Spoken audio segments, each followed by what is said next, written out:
For weeks, the search was building toward something explosive. The Mexican angle of the Nancy Guthrie investigation had been quietly developing in ways painfully visible to anyone paying close attention. Brian Entin's reporting on the Mexican phone number, the frantic property manager calls, the shadowy financial transfer to Coastal Property Services, the eerie vacant address. Nancy had apparently been investigating through multiple channels in the tense weeks before she vanished. The cryptic, handwritten notes from private calls taken outside, hiding from her family, all of it pointed toward one specific geographic zone. A precise stretch of coastal Mexico Nancy apparently believed was tied to the financial arrangements surrounding her estate, and the investigative picture forming around that dark area, the professional contacts, the shady property investigation service, the relentless calls to a mystery contact was rapidly moving toward a physical search, an actual boots-on-the-ground examination of the location Nancy tried to understand from afar. Family members were apparently acutely aware a search operation was mobilizing. Online sleuths following the chilling case were obsessively tracking the development with the exact same intense attention given to every other major thread. A thrilling sense was building across the reporting and investigative activity that this was the explosive moment the Mexican dimension would escalate from mere documentary evidence and phone records into something tangible, something that could be seen, heavily examined, and thoroughly documented, exactly the way that horrific backyard excavation had been seen, examined, and documented. And then it abruptly stopped. The search was postponed, delayed, completely called off before it could move forward the way everyone watching had expected. And Brian Entin started asking why. Let's establish what it truly means for a planned search operation to suddenly halt, because the sheer mechanics of that decision reveal dark truths about what prompted it. Search operations, particularly intense international ones conducted in foreign territory, aimed at a specific property or location connected to a live federal investigation, demand massive coordination, strict legal authority, and intense cooperation with Mexican federal authorities through established mutual legal assistance channels, demanding permits for access to specific privately held properties, and exhaustive logistical planning involving personnel, heavy equipment, and strictly defined search parameters. All of that intense coordination takes time to establish, and once cemented, once the legal framework is set, once Mexican authorities are fully engaged, once the intricate logistics are planned, a sudden decision to halt or postpone the operation requires a very specific reason, not a mere logistical inconvenience, but a substantive reason, something shocking that completely changed the calculation about whether the search should actually proceed as planned. That substantive reason is exactly what Entin went hunting for, because a meticulously planned search that violently stops without a single public explanation is not the same as a search that was never planned. The planning itself proved that investigators, or powerful parties connected to the investigation, firmly believed the search was warranted. The sudden halt proves that something dramatic intervened to change that calculation. What exactly intervened is the chilling question. Here is what Entin apparently uncovered when he began reviewing the frantic events of the days right before the search was killed. A secret conversation, not a public statement, not an official announcement.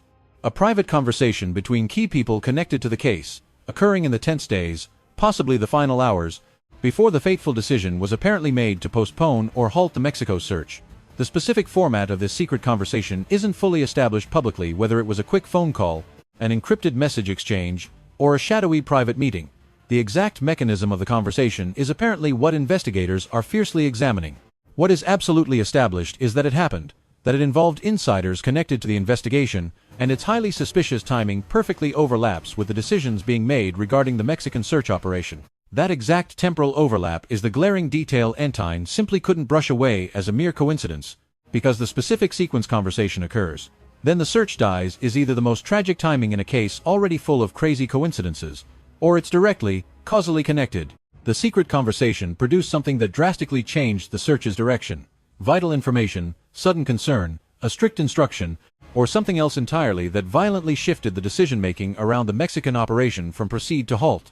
The burning question of which of those dark possibilities is actually accurate is apparently driving the intense investigative attention on this shocking development. Let's examine the possible, highly sensitive content of that fateful conversation, because its true content, however unknown to the public, is exactly what investigators are desperately working to establish. One major category of possible discussion: grave concerns about the specific search location.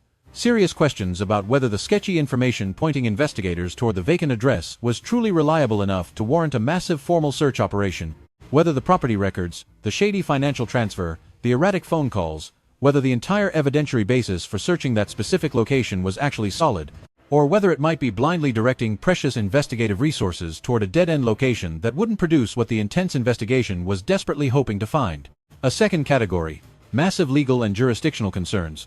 Tough questions about accessing private property in a foreign jurisdiction, whether the permits or strict legal authority required to raid a specific Mexican address had been properly established, or whether there were sudden legal obstacles, messy ownership disputes, severe access restrictions, or complex procedural requirements that simply hadn't been fully. A third category: shocking new information. Something explosive emerged in the final days before the search, completely changing the investigators' understanding of what was hiding at the location.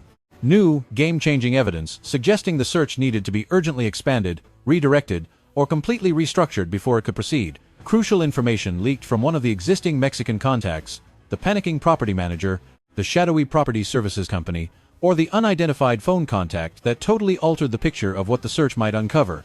A fourth category, and the one generating the most severe investigative concern: someone deeply connected to the investigation became fully aware that the secret search was planned, and quickly communicated something that instantly changed the calculation. Not a legal obstacle or a new piece of evidence, but a chilling communication from someone with a vested interest in whether the search occurred, and exactly when. None of those categories are firmly established yet, but all are being intensely examined. And the mysterious conversation that directly preceded the sudden halt is apparently the absolute key to determining which dark category actually applies. Here is the glaring timing problem that the investigation apparently cannot resolve through any innocent explanation alone, and exactly why this bizarre sequence of events is generating such laser-focused attention.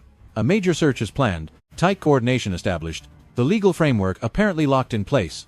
The operation was incredibly real enough that anxious family members were fully aware of it, real enough that obsessed online communities were tracking it, real enough that its sudden, violently abrupt halt was jarringly noticeable rather than unremarkable.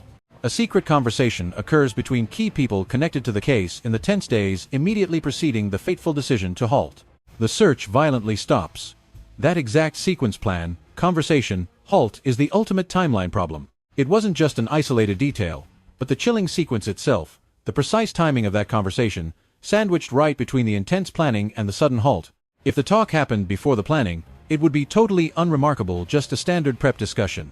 If it happened after the halt, it would also be nothing, just a routine post-decision debrief on why the search died.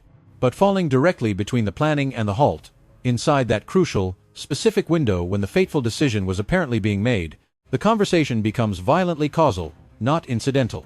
Investigators scrutinizing the tense timeline of events surrounding the search's abrupt cancellation are apparently unable to find any other event, any new piece of information, or any sudden legal development or alternative investigative decision that actually explains the sudden halt. That secret conversation is the single identified event in that exact, narrow window that could have drastically changed the decision. Whether it actually did is exactly what investigators are fiercely working to determine, and the real answer apparently requires establishing exactly what the conversation contained and exactly who it involved. Brian Entin apparently started looking way beyond the conversation itself the second that glaring timing problem became clear, because the conversation is apparently just one terrifying piece of something much larger, rather than a self-contained incident. Those Mexican phone records are apparently a highly active thread in that ongoing examination. If the conversation was telephonic, if it actually went down as a phone call rather than a shadowy face-to-face meeting or an encrypted message exchange, there is a hard record of it, precise timestamps, duration, the exact numbers involved.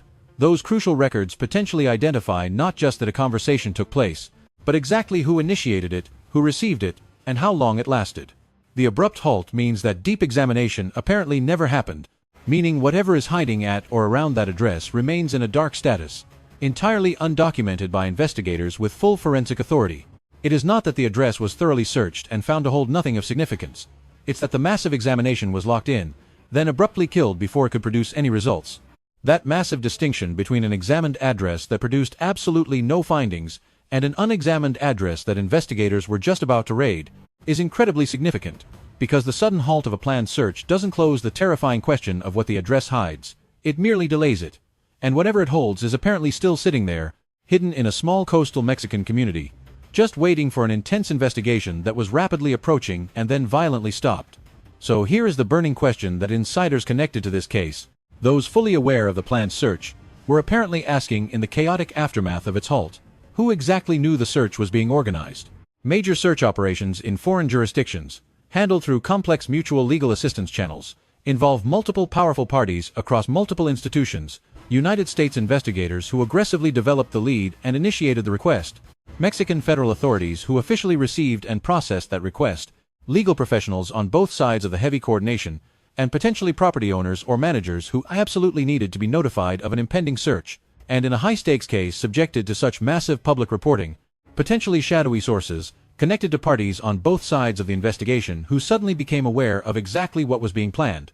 If anyone with a dark interest in preventing the search, anyone deeply connected to the vacant address, to the Mexican dimension of this chilling case, or to the complex financial and estate arrangements Nancy was apparently digging into, became fully aware that a formal, massive search operation was mobilizing, they would have a dangerously strong incentive to instantly create obstacles.